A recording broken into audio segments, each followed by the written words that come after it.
দেখো এই প্রশ্নটা কী বলছে, বলছে x plus y plus 3 is equal to 0। আচ্ছা, তাহলে x plus y plus 3 is equal to যদি 0 হয়, তাহলে x plus y is equal to কত? -3, রাইট?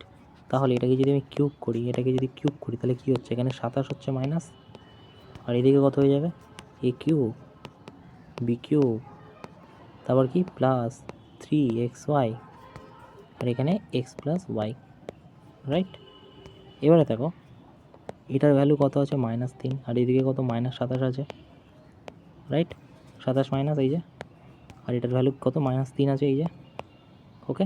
তারপরে দেখো 3xy, এবারে 3xy দিয়ে যদি এটাকে গুণ করা হয় তাহলে কী হয়ে যাবে? -9xy, আর এদিকে কী আছে? X cube y cube, right? Is equal to কত? 27 মাইনাস, ওকে?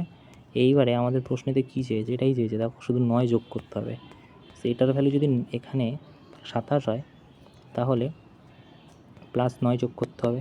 তো প্লাস যদি 9 যোগ করো তাহলে কত হয়? -18,